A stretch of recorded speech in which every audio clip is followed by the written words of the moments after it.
This is almost hired. Fuck the almost. I'm here. Reach out and let's get to it. To get the work, we got to do the work. So let's get to work. How's it going, everybody? I hope you're having a great day out there in almost hired land. Um, Remember, hit subscribe. It's not that difficult. Look, what could possibly go wrong if you hit subscribe and like? See? Anyway, this particular show topic is specifically for those people who haven't exactly been in a lot of situations of where they had to sell themselves. And that could be an admin, that could be an office worker, an accountant, someone who's working a cubicle, somebody's been the other end of things and, doesn't consider themselves, that scary word, sales. And I've said in other previous videos and through the course of time that a lot of people, I've worked with over the years who were in the sales department always got so nervous if they had to do a trade show with us or they were asked to come to a pitch, I can't do your job. I can't do your job. And, you know, I hate to break it to you, but we're all in sales in some form or fashion, right? Whether you have the title or not, medical people are selling, politicians are always selling, everybody's always selling, and they don't even know they're selling. You're always selling yourself, right? If you're an office worker, and you're not in sales, but you're single on the market, aren't you selling yourself in some way? If you're in a dating app or, something, if yeah, I play with a lot of people on the softball team who aren't exactly in sales positions, but they're trying to sell themselves to get on a new team or a better position or moving up the lineup. You know, those guys, girls, people who are like, I'm like, I remember what years ago, we had just started a softball team. We were in the first or second year, and we were short a few people. So we're like, we got a great idea.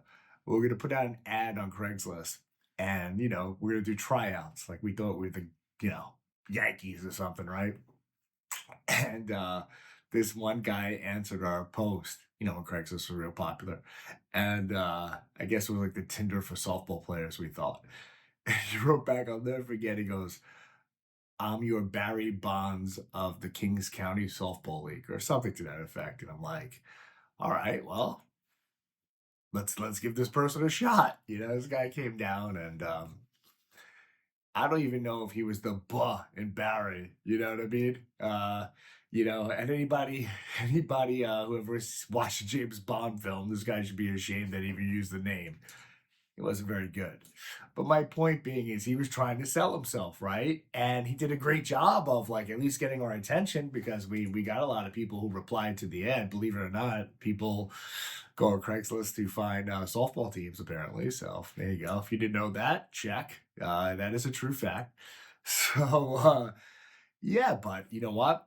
Bad job on the field, good job selling himself, right? He gave himself the opportunity, he just didn't capitalize on it. And that's the thing. That's what I want to focus on to those particular people out there who like kind of psych themselves out because they're not used to being unemployed. They never picture that they're going to have to sell themselves and they don't want to use that word sell. Oh, even going coupon shopping, they get a little nervous. Oh my God, they're having a sale. Relax. And my advice is this. Obviously, I've been in a different situation, but I could understand where you're coming from because I work with people like that. And, I understand from the other side of things where you're out of your comfort zone. And that's not the best place to be when you need to get somewhere where you need to go, right? It's kind of like, there's a trade strike in Jersey and you don't know how to drive a car. Oh, shit. What are we going to do? Right. And I think like I've said before, most of this is all mental. And, you have to be confident in your ability to do the job you're going for and have done the job well that you've done previously. And I think a lot of the times where, a great example of this is years ago, I worked for a company called Chapel Gelato. And I remember the owner, I think I just started, and it was an interesting character, let's say. And he was a scary being, you know what I mean? Just starting out, definitely could impose a will on somebody. And I remember part of the onboarding was eventually you're gonna have to do a sales day with him, and of course it was like 3 weeks away, and I was definitely uh I was definitely shitting a brick, right? And I remember specifically after one or two pitches or whatever it was, and Charlie says to me in not using maybe the best words, but he says to me, he says, you know, do you like the product? And I was like, yeah, it's really good. And I wasn't just saying it, it was really good. It was the best back then. Like, man, I was never more popular on my block when I worked for Chow Bella. Let's just say that. And he says, it's good, right? And I said, yeah, it's great. He goes, okay. He goes, and why don't you do this maybe? Why don't you actually let the product do the talking for you and shut the F up? And I'm like, what? He's like, yeah, you're talking over the product. And I'm thinking to myself, talking over the product? What's this whole guy talking about? Has he lost his mind? And his point was that I'm selling a premium product and it was really good. And I need to let the product do the job for me. And then I just need to close the deal. It's like, hi, product, buy, get the business.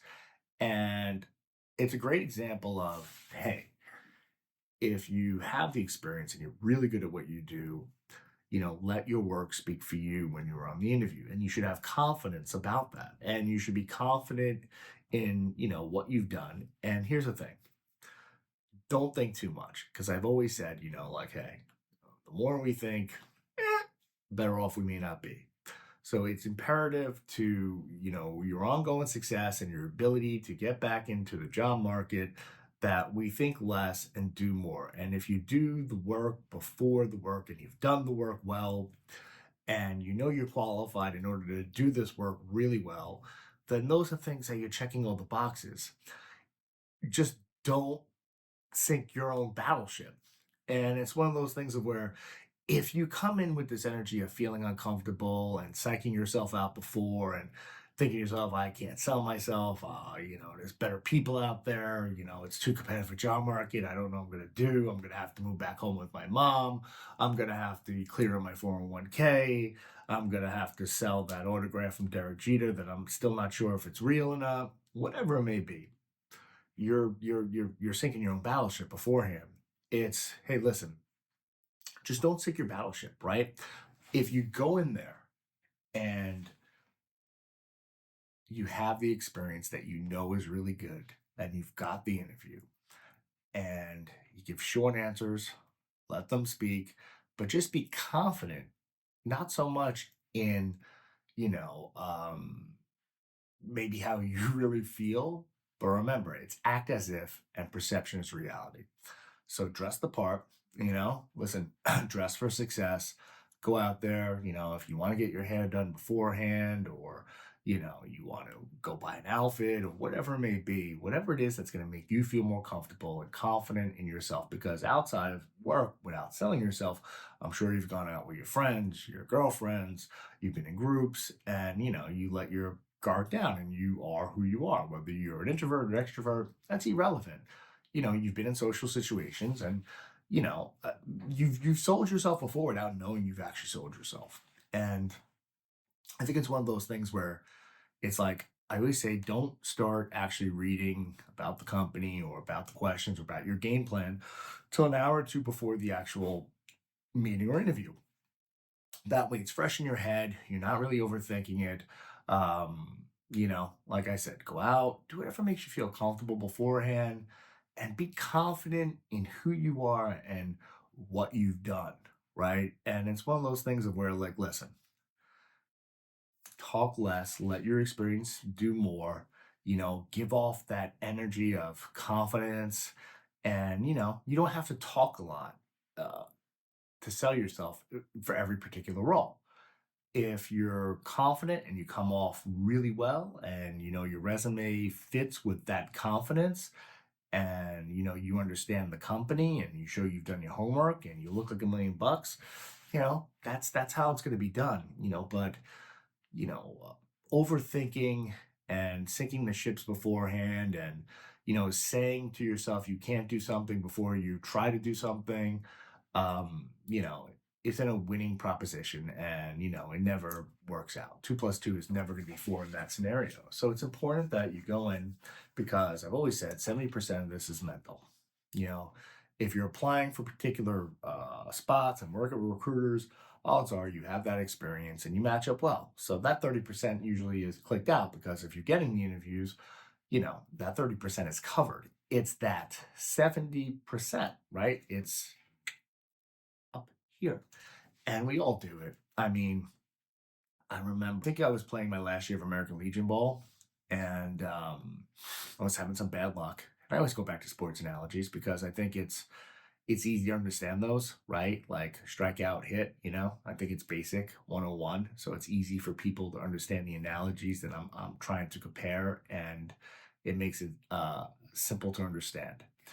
And this particular season, I had some bad luck, and all of a sudden, that bad game turned into a bad week, and all of a sudden, I was at a point where I think I was like 0 for 22 or something like that, and then it started to become noticeable, and then everybody knew about it, and then I was already sinking my ship before I even got to the plate. I was thinking, and then Yogi Berra used to say, it's really hard to think and hit 90 miles an hour. I don't know if it was 90 miles back then, but it was getting close.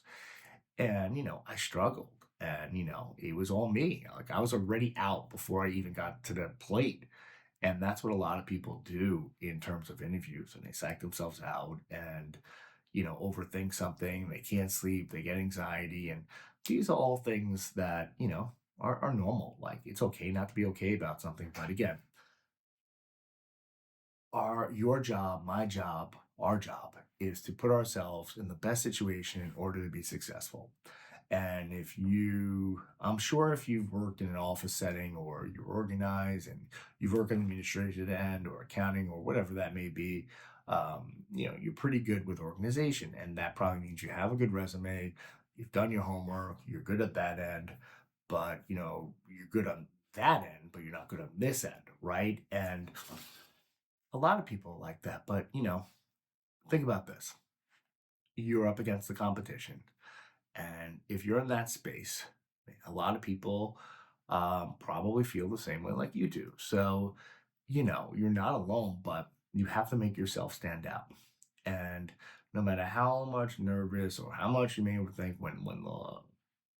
when the cameras go on, the clock strikes 12, you got to be ready to go. You got to be able to answer the bat signal, because if you can't put yourself over the hump, and you've given yourself this opportunity and you're putting yourself in these situations in order to be successful and get back out there, or whatever it may be, it's going to be a long road, right? And the road already may be long, and it's one of those things where you know you have to be able to be good at being bad. And for a lot of people, that's a difficult proposition.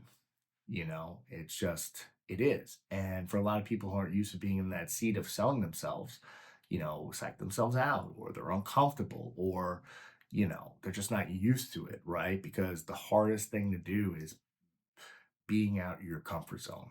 And as we get older, it gets harder because we're so set in our ways and our routines and our regiments, and that's understandable. So, that said, remember, it's up here. You're good. You're great at what you do. You've sold yourself before. Go out there. Don't psych yourself out. Don't sink the battleship. Put a smile on. Look like $1,000,000. Get a good night's sleep. Good coffee. Hey, you're good to go. All right? Always feel free to reach out. If you need a pat on the back, you need a kick in the ass, you put out the signal, I'll be there. I'll answer it. And, I believe in you. Joe Henry believes in you, for those wrestling fans. Listen, this is Almost Hired. Hit that subscribe button. Don't forget to like the video. And you know what? That's right, the almost. Yeah.